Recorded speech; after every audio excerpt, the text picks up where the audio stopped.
I personally think this game summarizes the 2021 Philadelphia Flyers in an entire nutshell.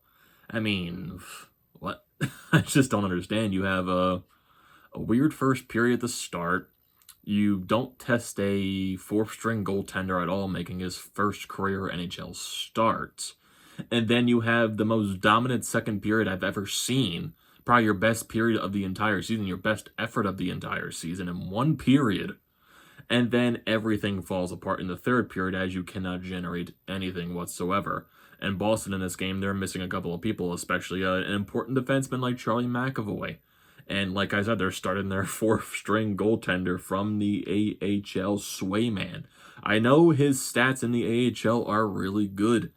I don't care about his AHL stats. It's his first career NHL start. Test the guy. Test the guy and make him just have a difficult time. Yeah, you put 42 shots on there. And yeah, he did look good for some of them, but I feel like a lot of the chances were dangerous, especially in the first and the third period. The second period, yeah, there were a lot of dangerous chances, and he did make some nice saves, or we hit some post and we missed the net, yada, yada, yada.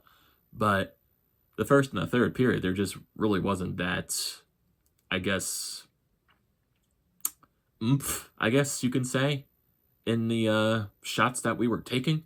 And Patrice Bergeron, he gets his 900th career, well, his 900th, 901st, and 902nd career NHL points as he gets a hat trick in this game. And yeah, so that's what the third hat trick a Boston Bruin has scored against us this season.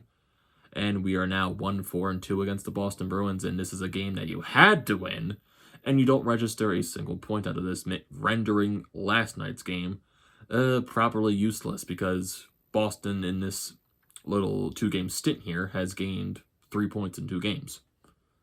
So, and you only got 1 point in 2 games against the Bruins so far. In the third game, you don't play them until Saturday, and you got to deal with the Islanders on Thursday. And I think Boston plays Washington on Thursday as well. So technically, that's not a guaranteed win for Boston, but you still got to beat the Islanders. And this was a game you had to win, and you didn't do it. Carter Hart, I still feel like I think he's found his confidence once again, because there were a lot of situations where he did keep the team in the game. Definitely did. I don't blame Carter Hart an ounce in this entire hockey game. Just breakdowns, some turnovers, but a lot of turnovers for both teams, the Flyers especially. A lot of turnovers in this game. Same mistakes. Same mistakes, and they're going to end up in the back of your net every single time, like they've had this entire season. So, looking at this entire game, let's go to the first period.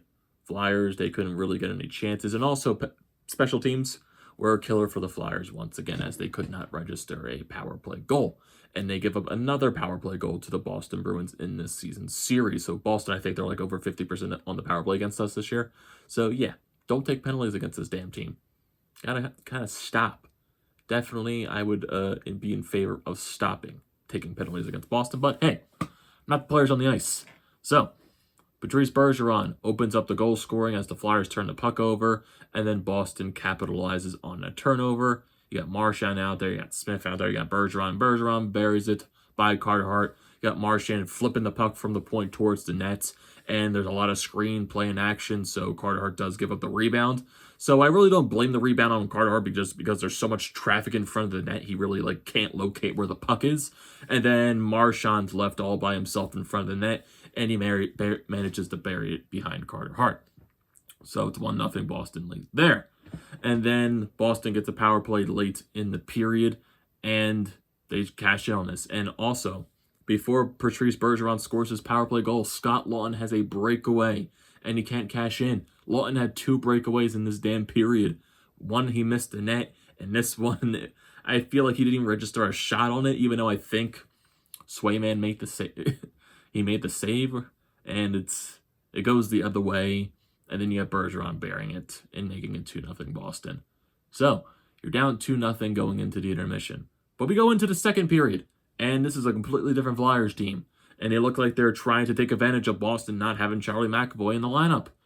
And the Flyers, they were dominant in this period. Started on the very first few shifts.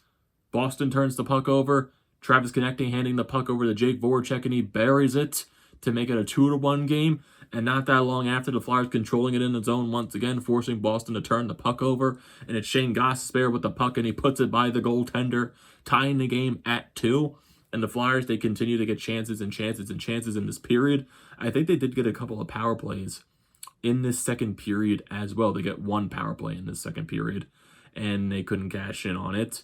Still a lot of chances in this period for the Flyers. They had, I think, 25 shots in this entire period and scored 2 goals. If you have 25 shots, I would like you to score more than 2 goals because you're getting all these shots to begin with. And yeah, Boston making a couple of good saves there. Carter Hart had to make a couple of saves as well. There's a little bit of roughhousing going on at the same time. The refs in this game were absolutely dreadful on both sides. You get the call late in the game on Sam Morin for roughing, where he's just basically making a simple check in the play.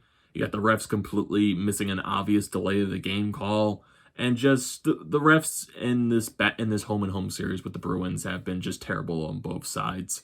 And then you got the whole little scrum between Couturier, Marchand, Lindblom, and Marchand. And you got Marchand flexing his muscles after knocking Lindblom down. Like, you knocked Oscar Lindblom down, dude. Don't flex. Just don't. But that's Marchand being Marchand at this point. It's what the guy does. That's his bread and butter, and that's his personality. It's what he's going to do every single game.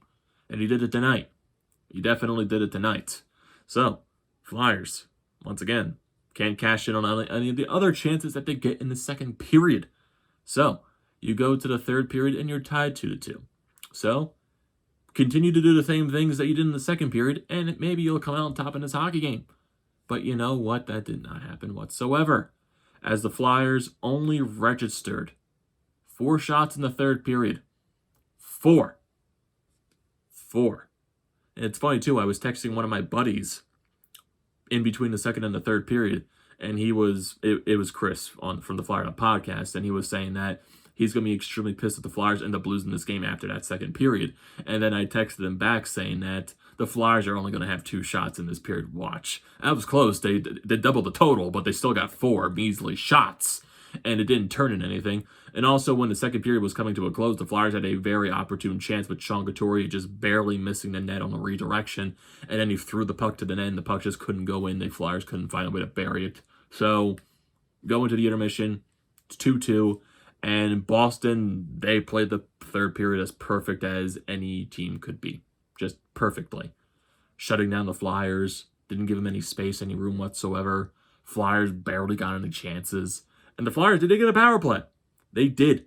But you know what? Boston, with their first-ranked penalty kill, comes up the ice to force a turnover from the Flyers. 2-on-1 with Lazan and Brad Marchand. Lazan gives it up to Marchand, and he goes 5-hole, fakes out Carter Hart, and Boston takes a 3-2 lead. Flyers. Shorthanded goal allowed. Can't score on the power play. Not getting shots in this third period. It's a complete 180 from the second period. How do you go from that second period to this? But I'm just like, yeah, it's the 2021 Philadelphia Flyers. Anything is possible at this point. So, Flyers continue to just not get chances, not test the goaltender in this third period. They get shut down. Boston gets their chances. The Flyers pull the goaltender at the end of the game. And then you get Patrice Bergeron burying the empty netter as the Flyers cannot bring the puck into the offensive zone. And that seals off the deal. Bergeron gets his hat trick and his 902nd point in the National Hockey League.